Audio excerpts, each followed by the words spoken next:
داود علیه السلام د دنیا څخه رحلت وکړي او د ده تر رحلت وروسته فورا یوه د ده علیه السلام د زامنو څخه د حکم اختیارات واخیستل چې هغه زوی سلیمان علیه السلام دی. اگر چې سلیمان علیه السلام د داود علیه السلام مشر زوی نه دی، مگر الله عز وجل د داود علیه السلام د زامنو څخه دی اختیار کوي.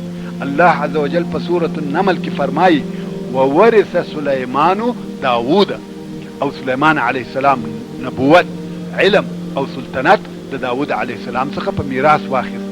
د وراثت ترجمه دلته د مال وراثت نه دی، بلکې د نبوت او پاچاهۍ وراثت ځینې مقصد دی. او د دغه دلیل چې د وراثت څخه د مال وراثت نه دی مقصد، د رسول الله صلی الله علیه و آله وسلم دغه قول دی چې فرمایي نحن معشر الانبیاء لا نورث ما ترکناه صدقه. موږ د انبیا ډله نه میراثیږو، یعنی مال مو د میراث پر قسم نه ویشل کیږي. هر هغه شی چې موږ پریږدو هغه صدقه ده. نو دلته د وراثت څخه مقصد د نبوت او سلطنت وراثت دی، نه مال. او فورا د سلیمان علیه السلام رتبه او درجه ښکاره سوه او عجبه معجزې ښکاره سوې. د ده علیه السلام د معجزو څخه یوه دا وه چې د مرغانو په ژبه پوهېدی، د مرغانو ژبه یې زده وه. الله عز وجل د سلیمان علیه السلام د معجزاتو په باره کې فرمایي علمنا منطق الطیر، د الوتونکو مرغانو خبرې موږ ته ښوول سوي دي چې دا سلیمان علیه السلام وایي. ورونو، مرغان د خپل ځان دپاره ژبه لري چې په هغه خبرې سره کوي، سوال او جواب سره کوي، لکه بیا چې بیا په قصه کې ووي واوتینا من کل شی ان هذا لهو الفضل المبین. او موږ ته د هر شي څخه راکړه سوي دي، یعنی هغه شیان چې د نبوت او سلطنت دپاره ضروري دي هغه ټول راکړه سوي دي.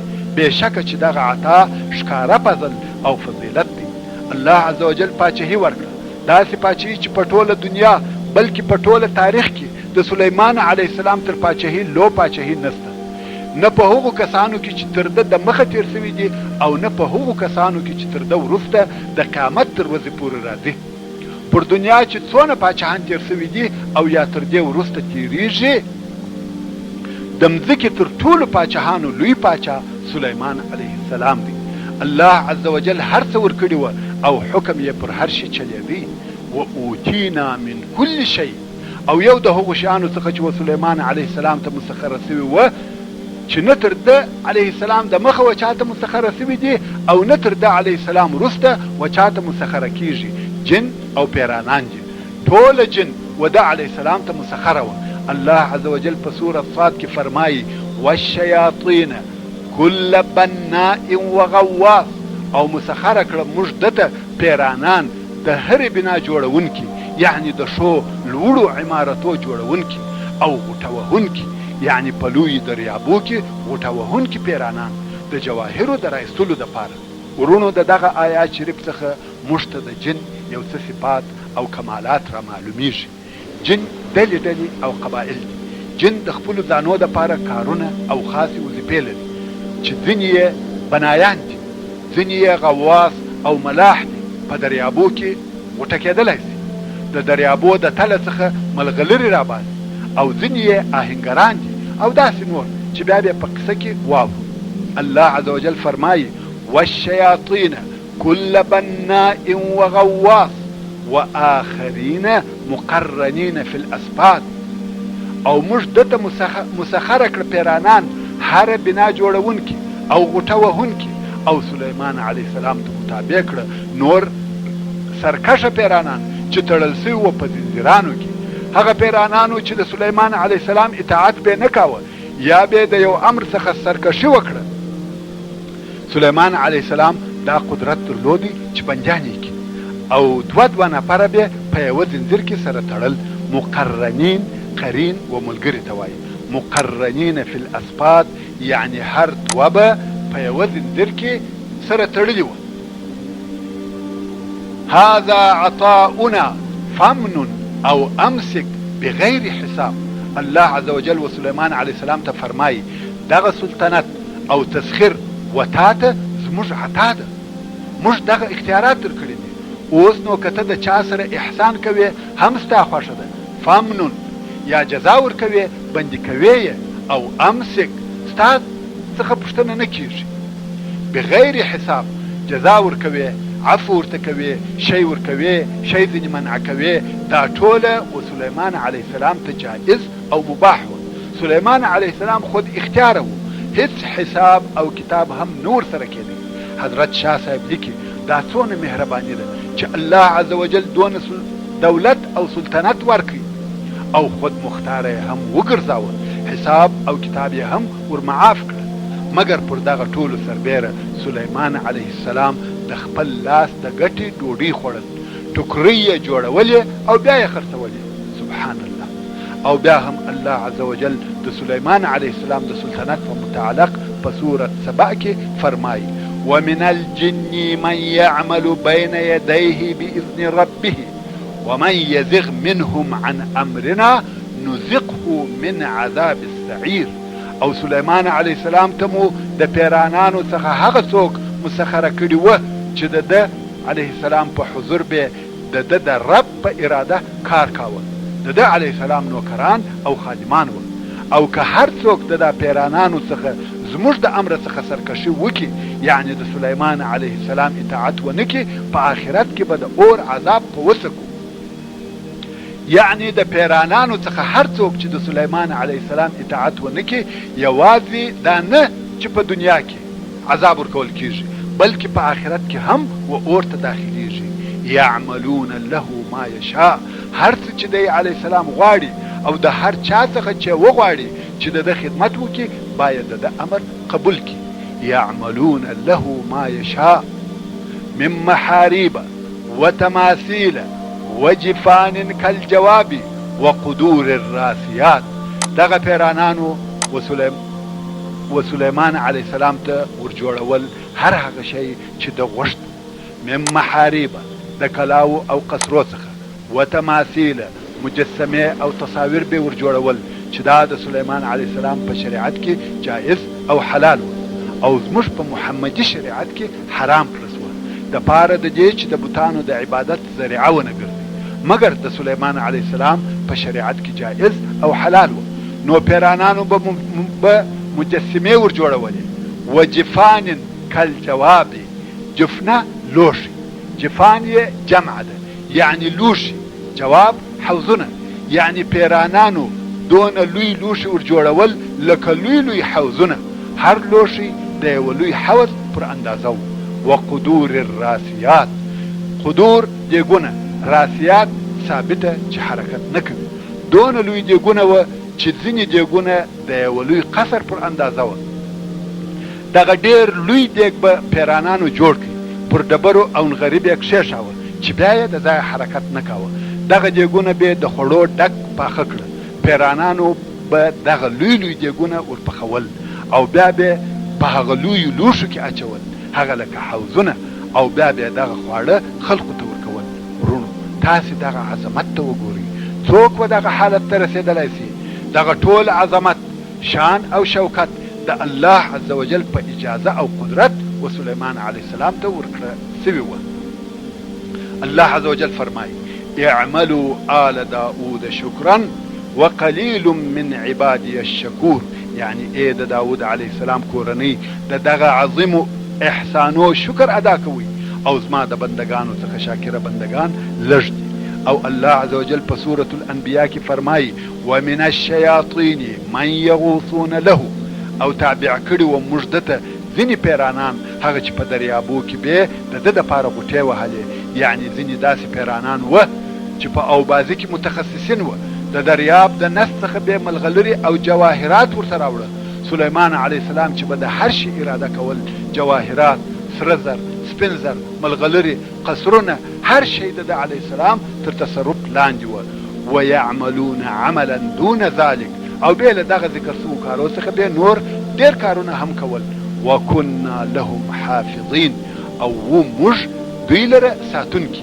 یعنی دغه پیرانان مو د فساد او سرکشي څخه ساتل، نه د سلیمان علیه السلام څخه سرکشي کولای سوای او نه ضرر ورسولای سوای. دا ټوله د الله عز وجل قدرت، کنه د انسان زور او قدرت به څه وي چې دغسې یو شریر مخلوق په خپله قبضه کې راولي. مګر الله عز وجل دغه د دوی حکم د سلیمان علیه السلام په اختیار ورکړی او د سلیمان علیه السلام د معجزو څخه یو هم باد د سلیمان علیه السلام حکم پر باد هم چلیږي. الله عز وجل په سورة صاد کې فرمایي فسخرنا له الريح تجري بأمره پس تابع کړی و موږ سلیمان علیه السلام لره باد چې د ده په حکم سره به چلیږي. هوا او بادونه د ده علیه السلام په اراده وه، هر قسم چې بې خوښه وه هغسې امر کول. رخاء حیث اصاب، نرم نرم بادونه هر چیرې چې به د ده علیه السلام اراده وه. رخاء یعنی خیر، رخاء و هغه باد ته ویل کېږي چې باران اوروي، نه هغه طوفاني باد. پر هر ځای چې به ده علیه السلام غوښته چې هلته باران وسي، بادونه بیا امر کړه هلته بیا اورېدې وروستې او پر هغه ځای به باران واورېد. دا څونه او څنګه پاچهي وه؟ کومه پاچهي به تر دې لوی، خو یوازې دغه د باران بادونه یې تر حکم نه وه لاندې، بلکې هغه طوفاني او قوي بادونه یې هم تر امر لاندې وه. الله عز وجل په سورة الانبیاء کې فرمایي ولسلیمان الريح عاصفة تجري بأمره إلى الأرض التي باركنا فيها، او موږ سلیمان علیه السلام ته توند تیز باد تابع کړی و چې د ده په حکم سره به چلیږي. سلیمان علیه السلام د خپل ځان او د خپلو لښکرو په نقلولو کې هم د دغه قوي باد څخه کار اخیستی او دا موضوع په ډېرو روایتو کې ذکر شوی دی.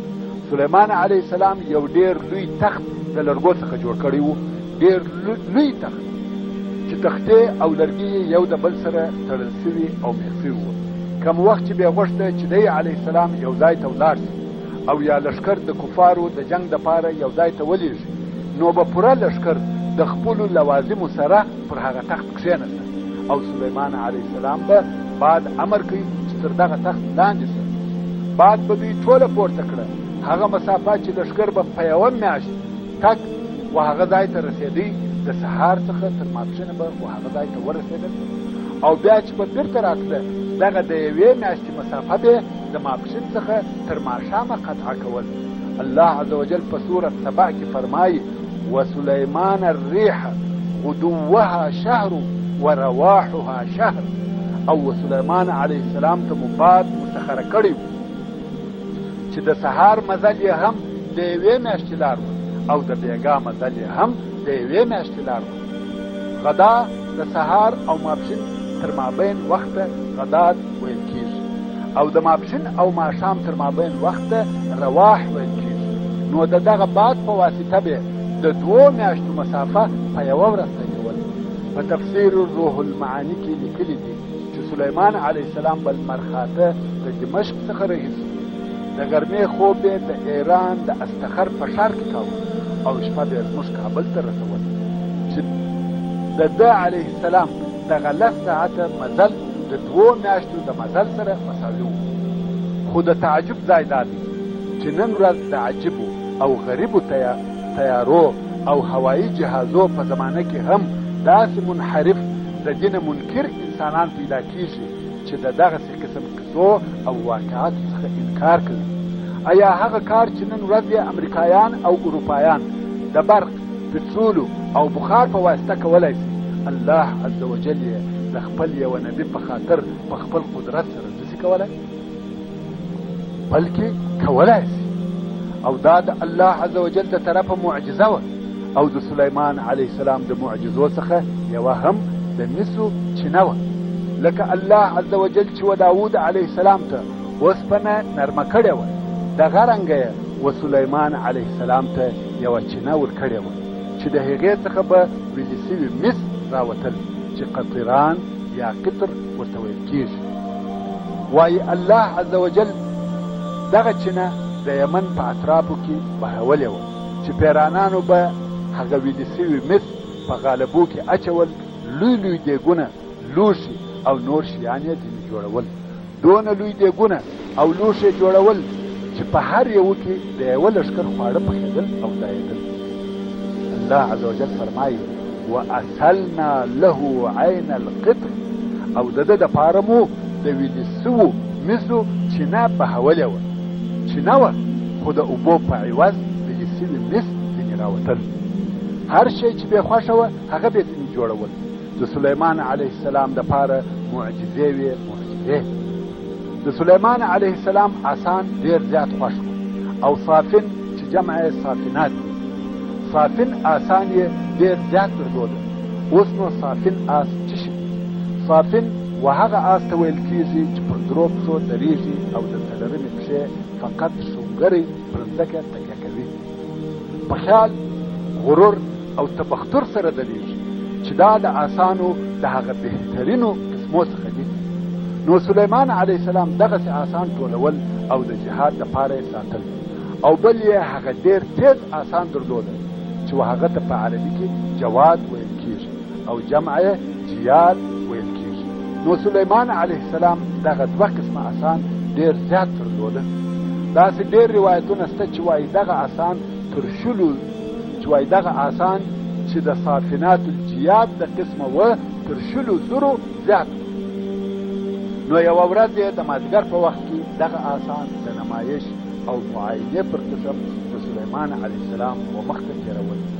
ده علیه السلام ورته کتل او ډېر یې خوښ هم و. دغه د نمایش وخت ډېر زیات. دی علیه السلام یې د هغه خپل ذکر او ورد څخه مشغوله کړ. سلیمان علیه السلام د خپل ځان لپاره هره ورځ ذکر او ورد درلود چې زبور او نور اذکار به ویل. دغه د آسانو نمایش د هغه خپل ذکر څخه مشغوله کړ، حتی چې لمر ولوېد. دی علیه السلام متوجه سو. اصلا دا وخت داسې تیر سو چې د ده علیه السلام هیڅ فکر نه و، او وروسته متوجه سو. نو یې وویل: ما د آسانو مینه او خوښي د خپل رب تر ذکر خوښه او اختیار کړه، حتی چې لمر پټ سو. یعنی لمر ولوېدی، ما هغه خپل ذکر او ورد ونه وایه، بیرته ما ته دغه آسان راولئ. آسان یې ورته راوست. دلته دوه روایته دي چې دواړه هم قوي دي. په یوه روایت کې وایي چې توره یې واخیسته، دغه آسان یې پر پښو او غاړو وهل، پښې او غاړې ور پرې کړې، چې بل وار د الله عز وجل د ذکر څخه په دغه آسانو مشغوله نه شو. ټول یې حلال او خیرات کړ. او هغه دوهم روایت وایي چې د ځینو علماو په نیز راجحه هم دی، وایي چې آسان یې ورته راوست او سلیمان علیه السلام د آسانو پر پښو او غاړه لاس ورتېراوه او د الله عز وجل څخه د مغفرت پوښتنه کوله او ویل: خیر، که ظاهرا د الله عز وجل ذکر را څخه پاته سو، خو د بله طرفه د جهاد د آسانو سره مینه او د هغو لیدل او معاینه هم د الله عز وجل د ذکر سره لازم دی. نو سلیمان علیه السلام د جهاد د محبت او خوښۍ په خاطر د دغو آسانو پر غاړو او پښو لاسونه تېرول، معاینه کول یې چې جوړ او ناجوړه د جهاد لپاره سره جلا او آماده کړي، چې دا هغه راجحه روایت دی. خو دواړه روایت موجود دي او دواړه هم کېدلی شي. د دغې واقعې په متعلق الله عز وجل په سورة صاد کې فرمایي: ووهبنا لداود سلیمان نعم العبد انه اواب. او موږ و داود علیه السلام ته سلیمان ور وبخښه چې د ده زوی او د ده په مثل نبی الله او پاچا و، ښه بنده و، او بېشکه چې دی الله عز وجل ته ډېر رجوع کوونکی و.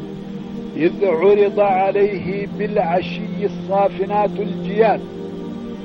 کم وخت چې د مازدیګر په وخت کې صافنات جیاد آسان ور وړاندې کړل شوه او دی علیه السلام په مشغوله شو. لمر ولوېد. فقال: إني أحببت حب الخير عن ذكر ربي حتى توارت بالحجاب. نو سلیمان علیه السلام وویل: بېشکه ما مینه د اسانو د خپل رب تر ذکر خوښه کړه، حتی چې لمر په پرده کې پټ شو، یعنې ولوېدی. ردوها علی، بیرته دغه آسان ما ته راولي. فطفق مسحا بالسوق والاعناق. آسان یې ورته راوسته، پس شروع وکړه سلیمان علیه السلام په مسح کولو د پښو او غاړو د دغه آسان، چې د دغه آیات شریف په ترجمه کې هغه ذکر سوي دوه روایته بیان سوي دي، چې یا یې په توره غاړې او پښې ور پرې کړې او یا یې لاس پر تېراوه. الله عز وجل و سلیمان علیه السلام ته د هر څونه ودو اجازه ورکړې، نو ځکه سلیمان علیه السلام د ډېرو ښځو سره ودونه کړي دي او د ښځو د شمیر یا حساب په متعلق مختلف روایتونه شته. څوک وایي اویا یا نوي یا سلوي، خو داسې روایت هم شته چې وایي سلیمان علیه السلام د 1000 ښځو سره واده کړی. نو د سلیمان علیه السلام د ښځو شمیر 1000. سلیمان علیه السلام یو وخت قسم یاد کړ چې نن شپه به وخپلو اویا ښځو ته ورځم، چې دغه بیان په صحیح حدیث شریف کې هم هغه چې امام بخاري رحمه الله یې روایتوي راغلی. رسول الله صلی الله علیه و آله وسلم فرمایي: قال سليمان لأطوفن الليل على 70 امرأة كل واحدة تأتي بفارس يجاهد في سبيل الله ولم يقل إن شاء الله. يعني سليمان عليه السلام هو ننشبه بخبلو او یا شدو گرد او هر یو به فارس جنگی پهلوان راولی چې فی سبیل الله جهاد وکړي او ان شاء الله یې ونوي. ورونو اول تاسې دغه نیت ته وګورئ. غواړي چې هره ښځه د ده څخه حامله سي او هر یوه فارس وزیږوي چې د الله عز وجل په لار کې جهاد کوي او الله عز وجل دغه قدرت هم ورکړی و. دغه ښځو ته ورغی. رسول الله صلى الله عليه وآله وسلم فرمایي: فطاف عليهن فلم تحمل إلا امرأة واحدة جاءت بشق الرجل. سليمان عليه السلام پر دغه ښځو وګرځېدی، هیڅوک حامله نه سوه بې له یوې ښځې چې هغې هم نیم کوچنی وزېږه. کوچنی و چې نه یې لاسونه درلوده نه پښې. رسول الله صلى الله عليه وآله وسلم نور هم فرمایي: والذي نفسي بيده لو قال إن شاء الله لجاهدوا في سبيل الله اجمعين. زما دې په هغه ذات قسم وي چې زما د نفس اختیار د هغه په قدرت کې دی کې ان شاء الله ویلي وای ټول به فی سبیل الله جهاد کړی وای.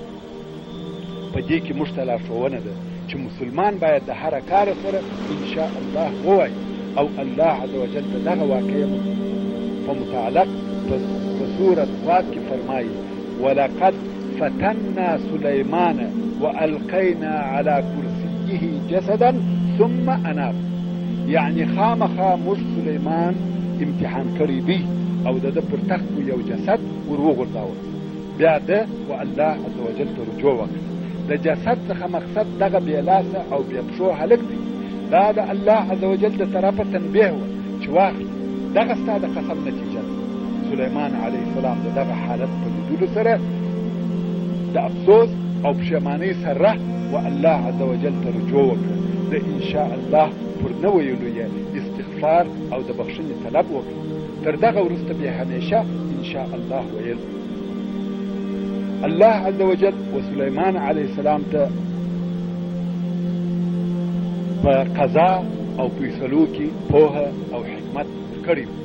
یو وخت 2 نفره دعوه کوونکي و داود علیه السلام ته راغله چې یوه کښت او زراعت درلودی او هغه بل پسونه درلودي. دغه 2 نفره سره همسایګان. د پسو خاوند به د شپې د کلا دروازه بنده کړه چې پسونه یې د همسایه و کښت ته ورنسي. یوه شپه یې هېر چې دروازه بنده کړي. د شپې یې پسونه د همسایه کښت ته ورغله. کښت یې هم وخوړ، هم یې تر پښو لاندې کړي. کم وخت چې سهار سو که ګوري چې ټوله کښت خراب شوی. دغه 2 نفر و داود علیه السلام ته راغله چې زموږ په مابین کې فیصله وکړه. دا مسئله د مخه تر دې چې سلیمان علیه السلام پاچا شي د داود علیه السلام په وخت کې و. د دغه واقعې او فیصلې په وخت کې د سلیمان علیه السلام عمر 11 کاله و. اوس چې دغه 2 نفرو خپله دعوه و داود علیه السلام ته بیان کړه او هغه د پسه خاوند هم اقرار وکړ چې هو ما څخه اهمال او بې پروایي وسوه، دروازه مې نه وتله. او داود علیه السلام ولیده چې د کښت د خرابۍ اندازه د پسو د قیمت سره برابره ده. نو یې حکم وکړ چې پسونه دې د کښت خاوند ته ورکول شي. سلیمان علیه السلام چې هلته موجود و خپل پلار چې وویل: او خیر من ذلک یا نبی الله. یعنې تر دې بله ملایمه او مناسبه فیصله شته؟ داود علیه السلام ویل: څنګه؟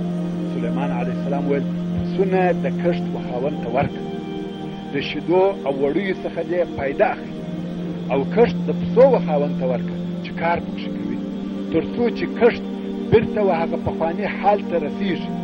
په دغه موده کې د کښت خاوند د پسو پیدا خوري او هغه بل به کښت آبادوي. کوم وخت چې کښت خپل حال ته ورسېږي د کښت خاوند به خپل کښت تسلیم کړي او د پسو خاوند به خپل پسونه تسلیم کړي او دواړه طرفه به د خسارې څخه وساتي. داود علیه السلام چې دا فیصله واورېده پر سلیمان علیه السلام یې آفرین ووایه او د خپل اجتهاد څخه وګرځېد، ځکه واقعا هم دغه حکم تر هغه اول حکم شو. هو اول حکم هم صحیح او پر ځای دی، خطا نه دی، خدا تر هغه بهتر دی. د دغه واقعې په متعلق الله عز وجل په سورة الانبیاء کې فرمایي وداود وسلیمان اذ يحكمان في الحرث اذ نفشت فيه غنم القوم. یاد که قصه د داود او سلیمان علیهم السلام کم وخت چې هغو دواړو د هغه کښت په باره کې حکم کاوه کم چې د شپې په هغه کښت کې د هغه قوم پسونه ګډ سوي ول. وکنا لحکمهم شاهدین او موږ د دوی حکم ته حاضر وو. ففهمناها سلیمان وکلا آتینا حکما وعلما.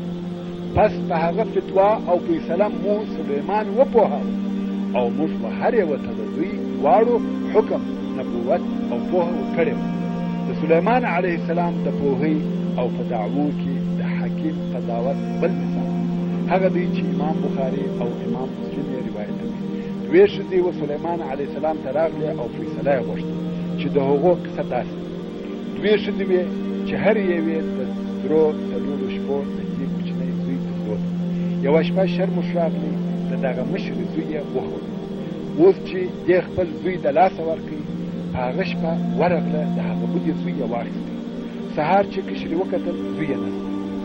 ښځې ته ورغله خپل زوی غواړي خو مشره ټینګه ده وایي یا دا زما زوی دی، دعوه یې ده خو یوه هم دلیل نه لري او څوک هم نه پوهېږي چې دغه هلک د کومې یوې زوی دی. اوس نو حکم څنګه کېدلی شي؟ دغه دوې ښځې په اول کې داود علیه السلام ته راغلې. داود علیه السلام حکم وکړي چې هلک د مشر ولې هلک د هغې سره او هیڅ داسې دلیل هم نشته چې هلک د کشر زوی دی. سلیمان علیه السلام پس له هغه څخه چې د پلار څخه اجازه واخیسته چې زه به فیصله وکړم او داود علیه السلام هم اجازه ورکړه. سلیمان علیه السلام ویل هلک راکړه، هلک یې ورکړه او ویل توره راوړه، توره یې هم ورته راوړه. سلیمان علیه السلام ویل هلک نیمه یې کوم، هره یوه دې نیمه حصه واخلي. هغه کشر نارې کړه ویل یا هلک مه وژنه، دې ته یې ورکړه ژوندی خو به پاتې وي. هغه د مور شفقت ښکاره شو او سلیمان علیه السلام پوه شو چې دا یې مور ده. نو ویل ته مور مقصد دا چې په حکم او فیصلو کې سلیمان علیه السلام د هغه عقلمن او هوښیارو انسانانو. اوس به د سلیمان علیه السلام د پاچاهۍ یو څه کیفیت بیان کړو. کم وخت چې به سلیمان علیه السلام کومې خواته تلي نو به د ضرورت او مصلحت پر اندازه د انسانانو، پیرانانو او مرغانو لښکرې د ځان سره بیول او په دې لښکرو کې به نظم، ترتیب، انضباط په پوره ډول موجود و، لکه د نن ورځې بري، بحري او فضایي قواوې چې په ترتیب او تنظیم سره خپلې وظیفې اجرا کوي. یو وخت سلیمان علیه السلام د خپلو لښکرو سره د میږیانو پر یوه منطقه راغی چې په هغه میدان یا شیله کې د میږیانو ښارونه او کورونه وو. د میږیانو مشر پر نورو میږیانو نارې کړې ننوځئ خپلو کورو او غارو ته مو ننوځئ چې سلیمان او د هغه لښکرې مو تر پښو لاندې مړه او ټوک ټوک نه کړي او دوی به هیڅ خبر نه وي. سلیمان علیه السلام دا د میږي خبره واورېده. معجزه ده که نه د میږي اواز نه چا اورېدلی او نه اورېدلی شي. سلیمان علیه السلام د میږي د خبرې په اورېدو تبسم وکړ، ویې او ویل الهي دا توفیق راکړه او دا مې نصیب کړې چې زه ستا د نعمت شکر ادا کړم، هغه چې تا یې پر ما او زما پر مور او پلار انعام او احسان کړی او توفیق راکړه چې ښه او صالح عمل وکړم چې ستا خوښ او ته په راضي کېږې او ستا په رحمت سره مې ستا په صالحه بندګانو کې داخل کړم. چې دغه قصې ته الله عز وجل په خپل کتاب قرآن مجید کې اشاره کړې ده او په سورة النمل کې فرمایي وحشر لسليمان جنوده من الجن والإنس والطير فهم يوزعون حتى إذا أتوا على واد النمل قالت نملة يا أيها النمل ادخلوا مساكنكم لا يحطمنكم سليمان وجنوده وهم لا يشعرون فتبسم ضاحكا من قولها وقال رب يوزعني أن أشكر نعمتك التي أنعمت علي وعلى والدي وأن أعمل صالحا ترضاه وأدخلني برحمتك في عبادك الصالحين. وحشر لسليمان جنوده من الجن والإنس والطير فهم يوزعون أو جمع كلسوه سليمان عليه السلام لشکری د پیرانانو او انسانانو او مرغانو چې بیا به ډلې کېده پر ترتیب برابرېده. حتى إذا أتوا على واد النمل قالت نملة تر هغو چې دوی د میږیانو پر شیله راغله، یعنی پر یو داسې لار تېرېده چې هلته د میږیانو لوی ښارونه او کورونه وو. یو میږي وویل، هغه چې د میږیانو مشر، هغه پر نورو میږیانو غږ کړ: یا ایها النمل ادخلوا مساکنکم، ای میږیانو ټول خپلو کورو ته ننوځئ. لا يحطمنکم سلیمان وجنوده وهم لا يشعرون، چې مړه او ټوک مو نه کې، پایماله مو نه کې سلیمان او د ده لښکرې، او دوی به ستاسې په پایماله کېدو نه وي خبر. فتبسم ضاحكا من قولها، پس تبسم وکړي سلیمان علیه السلام په داسې حال کې چې د دغه میږي د خبرې څخه خندا کوونکی. وقال ربي اوزعني ان اشكر نعمتك التي انعمت علي وعلى والدي. اول ای زما ربه، دا زما په برخه کې چې ستا د هغه نعمت شکر ادا کړم، هغه چې تا پر ما او زما پر والدینو انعام کړی، وان اعمل صالحا ترضاه، او د دې توفیق راکې چې عمل صالح وکم چې ستا خوښ وي او په راضي کېږي. وادخلني برحمتك في عبادك الصالحين، او ما ستا په رحمت سره ستا په صالحه بندگانو کې داخل کړي. علماء کرام وایي میږی څونه هوښیار او څونه فصیح دی. داسې یوه جمله یې وویل چې په هغه کې د ژبې د فصاحت ډېر انواع او اقسام سره یو ځای شوي دي. تاسې دا د ده خبرې ته وګورئ. وایي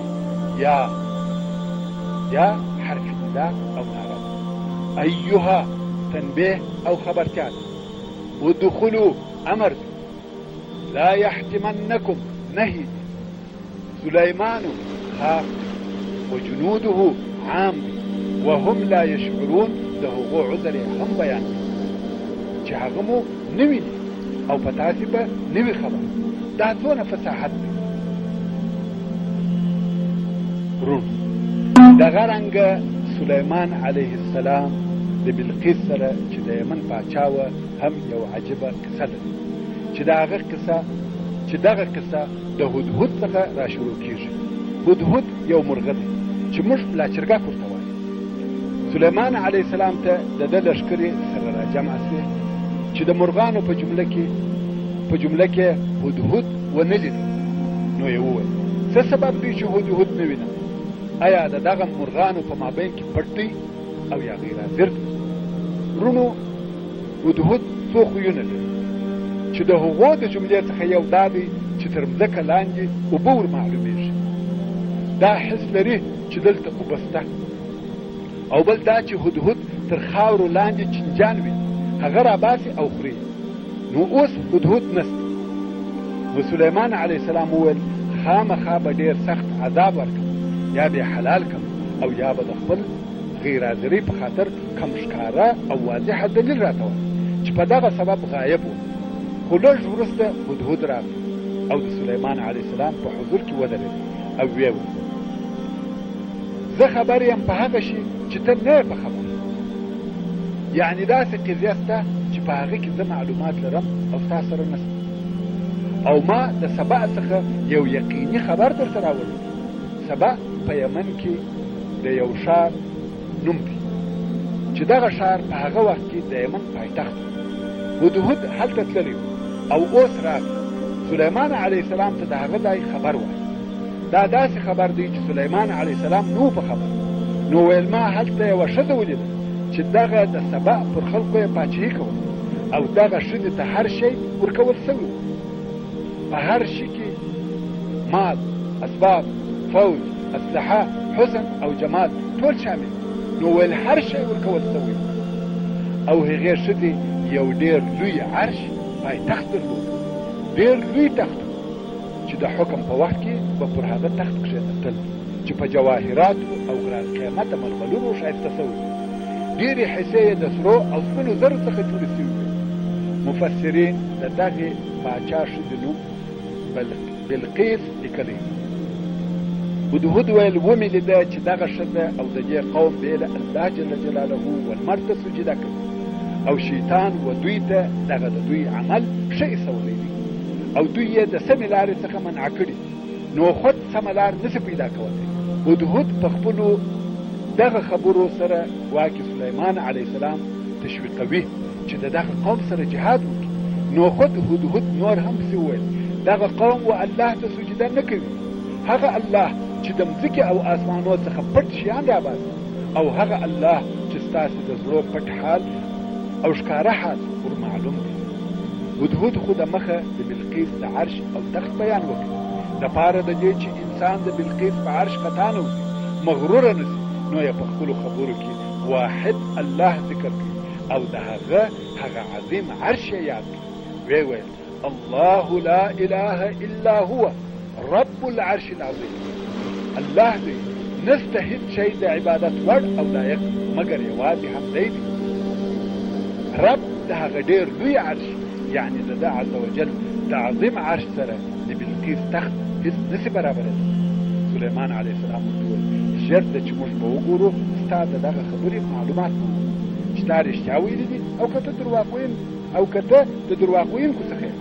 سلیمان علیه السلام ولې دا خبره وکړه چې موږ به وګورو معلومات به وکړو؟ ځکه دی علیه السلام په تعجب کې ښځه پاچا ده. په هغه وخت کې پر ټوله مځکه داسې ښځه نه وه چې پاچا دې وي دی له دغه بلقیس څخه. نو سلیمان علیه السلام په تعجب کې سو چې ښځه څنګه حاکمه ده، او په تعجب کې سو چې دغه خلک څنګه د لمر عبادت کوي، سجده ورته کوي، او بل د بلقیس د لوی عرش او تخت څخه په تعجب کې. دا هم عجبه و چې و دغه ښځې ته هر څه ورکول سوي دي، ښځه او دا لو پاچهي، او دی علیه السلام هم تر اوسه نه دی په خبر. نو یې هدهد ته نه وویل چې ته درواغ وایې، او نه ورته وویل چې ته صادق یې، بلکې ویل وبه ګورو چې په دغه خبره کې عدل او حکمت دی. او بیا سلیمان علیه السلام یو لیک نوشته کړ و هدهد ته وویل چې دغه زما خط یوسه او د سبا و پاچا ته ورسه و هغې ته دغه خط واچوه او بیا هلته پټ او نږدې ورته ودرېږه، وګوره چې دوی څه جواب وایي او ما ته حال وایي. هدهد لاړ، هلته ورغلی چې بلقیس یوازې په یوه خونه کې بیده و او خط یې د دې پر ځګر کښېښاوه او دی هلته د قصر پر یوه پنجره ورته کښېنستی ورته او د هغو خبرې اوري. ښځه راویښه خط یې ولیدی او ویې ویل خپل درباریان یې راټول کړل. قالت یا ایها الملأ، ویل ای د قوم مشرانو، ما ته دغسې یو عجیب خط او په عجیبه طریقه سره را رسېدلی دی چې هغه د یو معزز او محترم پاچا سلیمان د طرفه څخه دی. شاید چې دوی د سلیمان علیه السلام د بې مثله پاچاهۍ او شان او شوکت څه ناڅه حالات په خپله اورېدلي وه.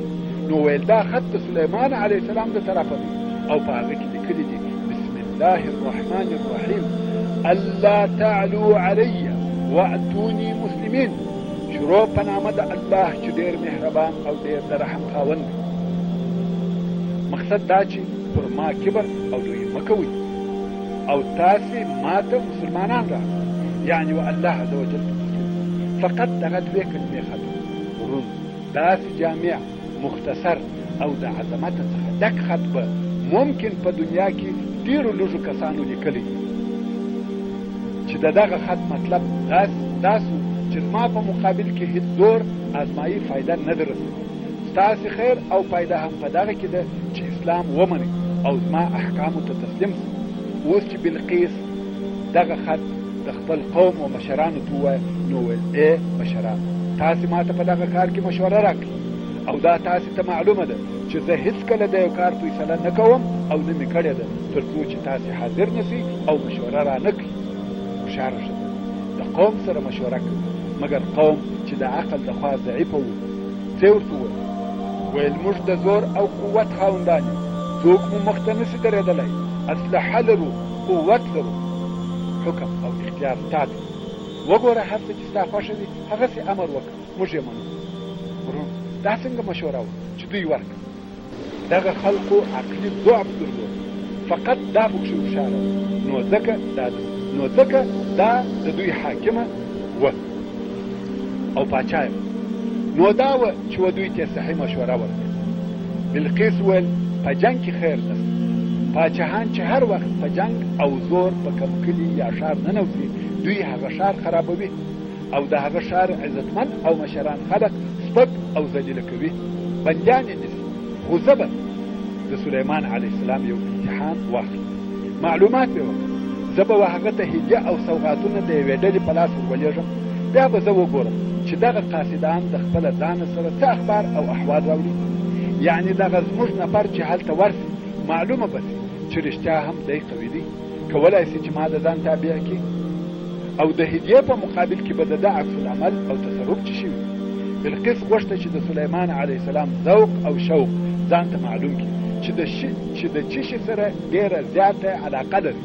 مال او پیسې یې خوښ دي، ښایسته انسانان یې خوښ دي، تاریخي او نادره سامان یې خوښ دي. نو یې د هر قسم څخه تحفې او سوغاتونه څخه ځای کړل او د سبا څخه یوه ډېره لوړ ډله د فلسطین پر طرف رهي شو چې ډېرې زیاتې او لوی تحفې یې ورسره اخیستې دي. خیر فلسطین ته ورسېد او د سلیمان علیه السلام و حضور ته ورغلل او ویل موږ نه غواړو چې ستا تابع شو، خو دغه تحفې او سوغاتونه مو درته راوړي دي چې موږ او ستاسې په مابین کې د دوستۍ او صلحې علامه وي. جنګ نه غواړو، نورې تحفې به هم درته رالیږو. دا هدیې او تحفې چې سلیمان علیه السلام ولیدلې ډېر په قهر شو. ویل تاسې زما سره په مال کومک کوئ؟ هغه شی چې الله عز وجل ما ته راکړی دی چې نبوت، علم او سلطنت دی تر هغه ډېر ښه او بهتر دی چې تاسې ته درکړی. په دغه هدیه او سوغاتو تاسې خوشحاله کېږئ، که چاته ورکوئ فخر پکوئ او که څوک درکړي د مال او د ډېروالي په خاطر په خوشحاله کېږئ، د مال د ډېروالي په خاطر په خوشحاله کېږئ.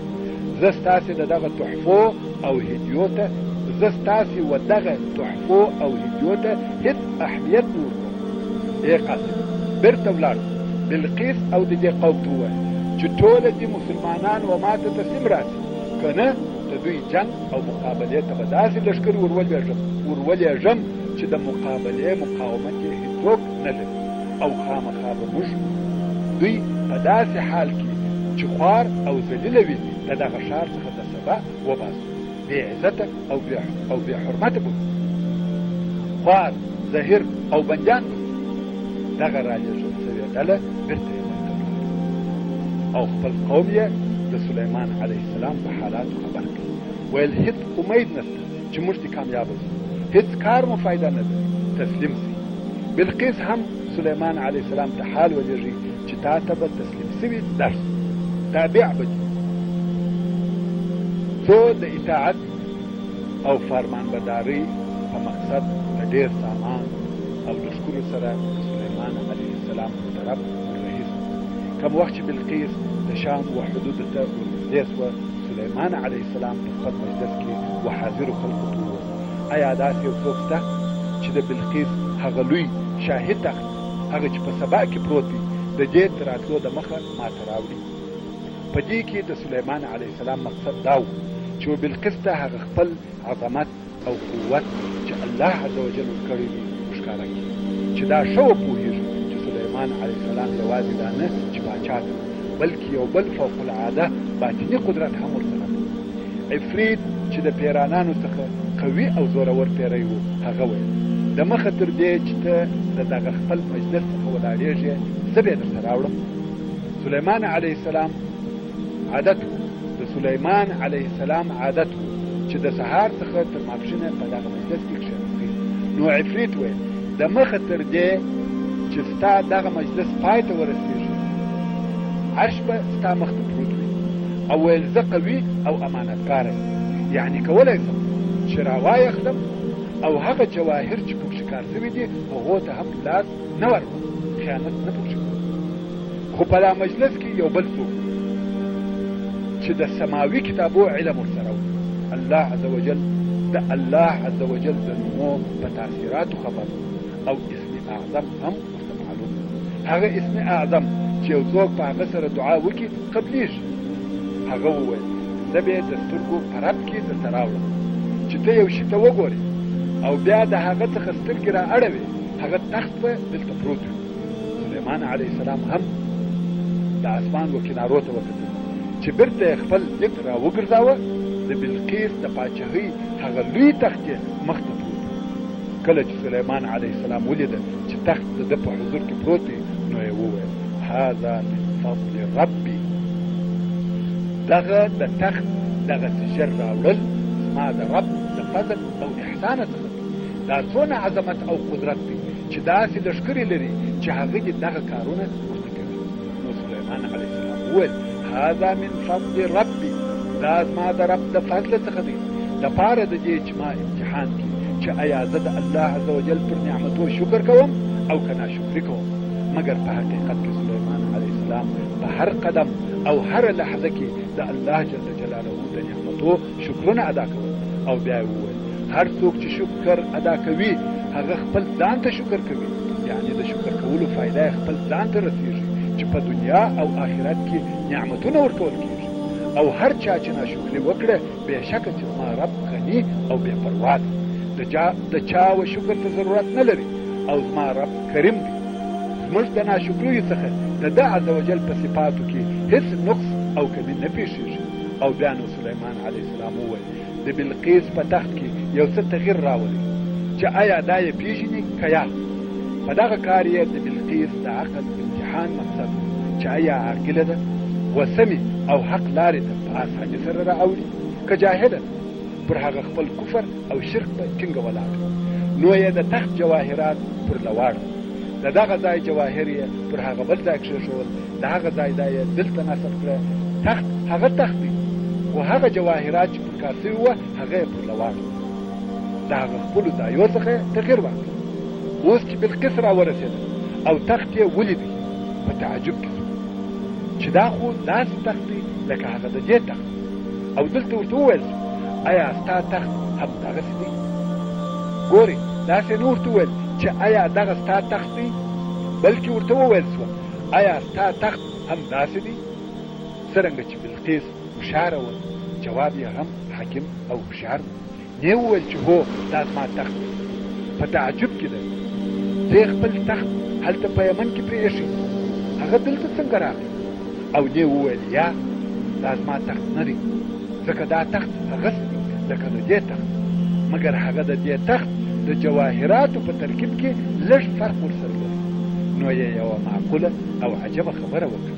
قال کأنه هو، لکه دا چې هم هغه دی، یعنی ممکن هغه وي ممکن هغه نه وي، ممکن د هغه سره مشابه. دغه درې سره احتمالات یې فقط په دغه یوه لفظ کې سره یې ځای کړه. کأنه هو، دا کار د علم او فصاحت څخه کېږي.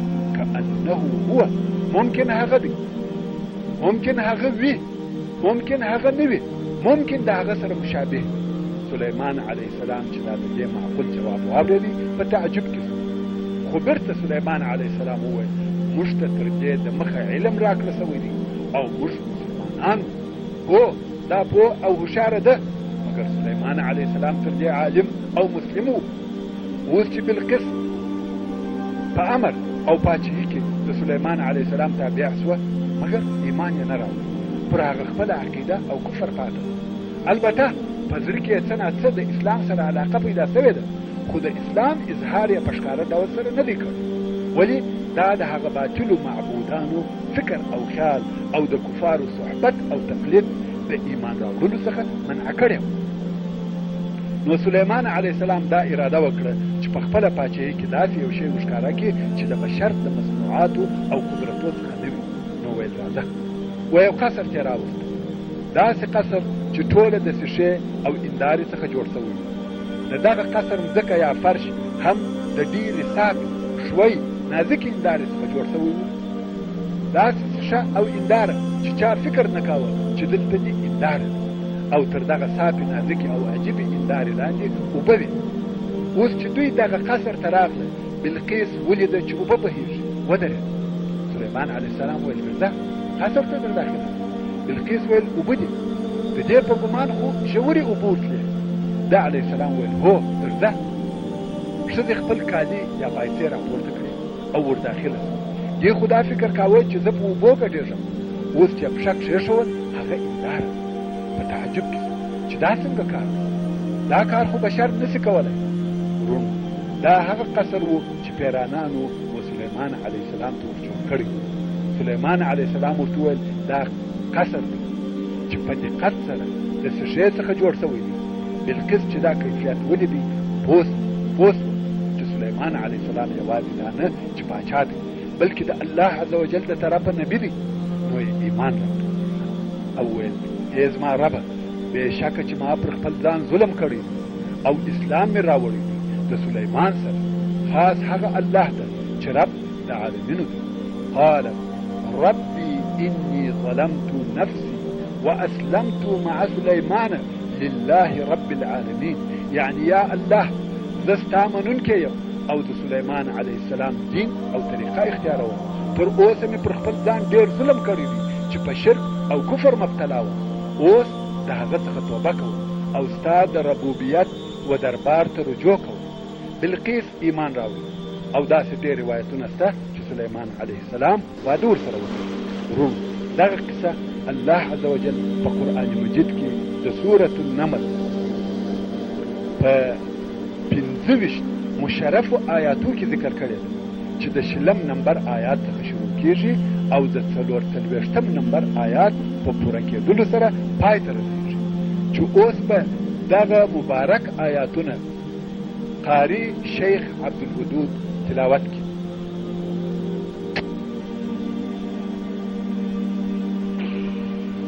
وتفقد الطير فقال ما لي لا أرى الهدهد أم كان من الغائبين لأعذبنه عذابا شديدا أو لأذبحنه أو ليأتيني بسلطان مبين.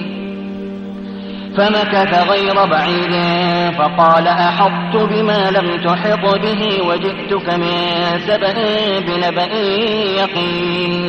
إني وجدت امرأة تملكهم وأوتيت من كل شيء ولها عرش عظيم. وجدتها وقومها يسجدون للشمس من دون الله وزين لهم الشيطان أعمالهم فصدهم عن السبيل فهم لا يهتدون. ألا يسجدوا لله الذي يخرج الخبأ في السماوات والأرض ويعلم ما تخفون وما تعلنون. الله لا إله إلا هو رب العرش العظيم. قال سننظر أصدقت أم كنت من الكاذبين. اذهب بكتابي هذا فألقه إليهم ثم تول عنهم فانظر ماذا يرجعون. قالت يا أيها الملأ إني ألقي إلي كتاب كريم إنه من سليمان وإنه بسم الله الرحمن الرحيم. ألا تعلوا علي وأتوني مسلمين. قالت يا أيها الملأ وافتوني في أمري ما كنت قاطعة أمرا حتى تشهدون. قالوا نحن أولو قوة وأولو بأس شديد والأمر إليك فانظري ماذا تأمرين. قالت إن الملوك إذا دخلوا قرية أفسدوها وجعلوا أعزة أهلها أذلة وكذلك يفعلون. وإني مرسلة إليهم بهدية فناظرة بما يرجع المرسلون. فلما جاء سليمان قال أتمدونني بمال فما آتاني الله خير مما آتاكم بل أنتم بهديتكم تفرحون. ارجع إليهم فلنأتينهم بجنود لا قبل لهم بها ولنخرجنهم منها أذلة وهم صاغرون. قال يا أيها الملأ أيكم يأتيني بعرشها قبل أن يأتوني مسلمين؟ قال عفريت من الجن أنا آتيك به قبل أن تقوم من مقامك وإني عليه لقوي أمين. قال الذي عنده علم من الكتاب أنا آتيك به قبل أن يرتد إليك طرفك فلما رآه مستقرا عنده قال هذا من فضل ربي ليبلوني أأشكر أم أكفر ومن شكر فإنما يشكر لنفسه ومن كفر فإن ربي غني كريم. قال نكروا لها عرشها ننظر أتهتدي أم تكون من الذين لا يهتدون. فلما جاءت قيل أهكذا عرشك قالت كأنه هو وأوتينا العلم من قبلها وكنا مسلمين. وصدها ما كانت تعبد من دون الله إنها كانت من قوم كافرين. قيل لها ادخل الصرح فلما رأته حسبته لجة وكشفت عن ساقيها قال إنه صرح ممرد من قوارير. قالت رب إني ظلمت نفسي وأسلمت مع سليمان لله رب العالمين. محترم ورونو دغه تلاوت سو مشرفه آیاتو ترجمه عینا هغه د مخنی قصه ده چې موږ بیان کړو. که اوس بیا هم د آیاتو ترجمه بیانوم نو تکرار ته ضرورت نشته. د سلیمان علیه السلام د لویو کارو څخه یو دا دی چې د مسجد اقصی بنا یې نوې او بیا جوړه کړه. هغه څوک چې مسجد اقصی یې اول جوړ کړی دی یعقوب علیه السلام دی. په صحیح حدیث شریف کې راغلی دی د رسول الله صلی الله علیه و آله وسلم څخه پوښتنه وسوه چې په مځکه کې کم مسجد اول جوړ شوی دی؟ د صلی الله علیه و آله وسلم وفرمایل مسجد الحرام. ورونو مسجد الحرام چا جوړ کړ؟ ابراهیم علیه السلام. پوښتنه کوونکي وویل بیا کم مسجد جوړ شوی دی؟ رسول الله صلی الله علیه و آله وسلم وفرمایل مسجد الاقصی. ورونو دغه مسجد د ابراهیم علیه السلام لمسی یعقوب علیه السلام جوړ کړی دی. پوښتنه کوونکي وویل د دغو مسجدو د جوړېدو په مابین کې څو کاله فرق دی؟ رسول الله صلی الله علیه و آله وسلم وفرمایل 40 کاله. نو د دغو دوو مسجدو د جوړېدو په مابین کې 40 کاله فرق دی. او کوم وخت چې بخت نصر پاچا پر بیت المقدس مسلط سو مسجد اقصی یې ونړاوه او بیا چې د سلیمان علیه السلام پاچاهي سوه نو د هغه لویو کارو څخه یو د مسجد اقصی جوړول و. مسجد اقصی یې ډېر لوی او شانداره جوړ کړ او د هغه سره د سلیمان علیه السلام مجسمه هم جوړه کړه او دغه مجسمه په یهودو کې مقدسه وه. حتی تر اوسه هم یهود په هغه مجسمه پسې ګرځي چې پیدا یې کړي. د مسجد اقصی فضیلت په ډېرو احادیثو کې ذکر شوی دی.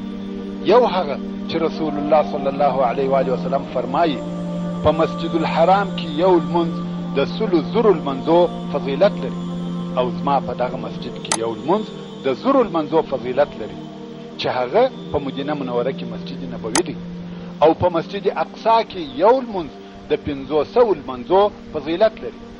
د عبدالله ابن عمرو ابن العاص رضی الله تعالی عنه څخه روایت دی وایي رسول الله صلی الله علیه و آله وسلم وفرمایل کم وخت چې سلیمان علیه السلام مسجد اقصی جوړ کړ د الله عز وجل څخه 3 شیان وغوښتل. الله عز وجل د هغو څخه دوه ورکړل او موږ امید لرو چې هغه درېیم یې زموږ سوال یې وکړي چې د حکم د الله عز وجل د حکم سره برابر او موافق وي، یعنی په عدل سره قضا او فیصله وکړي، لکه څرنګه چې د الله عز وجل حکم وي د ده علیه السلام حکم هم هغسې صادر سي. الله عز وجل یې دغه خواست قبول کړي او بل یې سوال وکړي چې داسې پاچهي ورکول سي چې تر ده وروسته د هیچا سره نه ښایي، یعنی تر ده وروسته وهي چاته ور نه کول سي. دا خواست یې هم الله عز وجل قبول کړي. او درېیم سوال یې دا وکړي ویل هر هغه څوک چې د کور راووځي بې له لمانځه په دغه مسجد کې بله اراده نه لري، د خپلو ګناهو څخه دې داسې پاک سي لکه هغه خپلې مور چې زېږولی و. یعنی هر هغه څوک چې د خپله کوره په دغه نیت راووځي چې ځم په مسجد اقصا کې لمونځ کوم، هغه دې د خپلو ګناهو څخه داسې پاک سي لکه د مور څخه چې زېږېدلی وي. الله عز وجل دې ټوله ګناهونه ورمعاف کړي. او رسول الله صلی الله علیه و آله وسلم زیاته کړه چې د الله عز وجل څخه غواړم چې دغه یې زموږ دپاره وي. د دغه حدیث شریف روایت امام احمد، نسائی او ابن ماجه کوي. سلیمان علیه السلام په 52 کلنۍ کې په یوه عجبه طریقه وفات شو. ورونو دغه تاریخ چې موږ یې د قصص الانبیاء علیهم السلام په څنګ کې درته بیانوو، په هغه کې وعظ او عبرتونه شته، په هغه کې زموږ او ستاسې د ټولو دپاره لارښوونه او راهنمایي شته، په هغه کې د الله عز وجل د قدرتو او معجزو مشاهد او علامې شته. موږ د داود او سلیمان علیهم السلام په قصه کې ولیدل چې الله سبحانه وتعالی و دغه دوو مکرمو انبیاو ته د الهي قدرت څونه علامې او معجزې ورکړي وې چې د بشر عقل په تعجب او حیرت کې اچوي. موږ ولیده چې الله عز وجل و سلیمان علیه السلام ته څنګه پیرانان مسخره کړي وه، باد یې ورته تابع کړي وو. داود علیه السلام ته غرونه او مرغان مسخره وه، تسبیح به ورسره ویل، اوسپنه ورته نرمه او تابع وه. او بیا مو د سلیمان علیه السلام هغه لو پاچهي ولیده، داسې پاچهي وه چې نه تر ده د مخه چاته ورکول سوې وه او نه تر ده وروسته و چاته ورکول کیږي. او سلیمان علیه السلام د الله عز وجل څخه دا سوال هم وکړي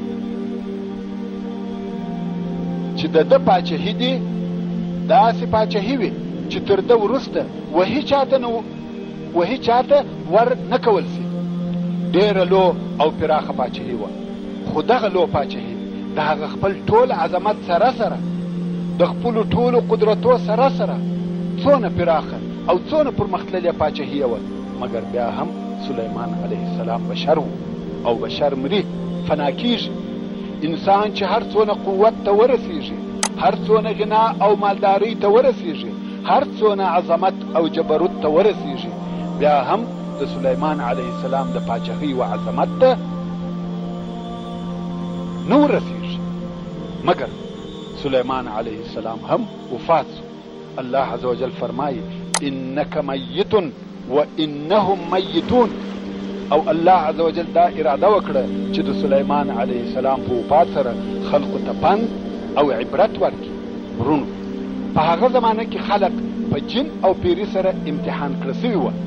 خلقو دا فکر کاوه چې پیرانان هر څه کولی شي، حتی دا یې ټینګ ګمان و چې پیرانان په غیبو خبر دي.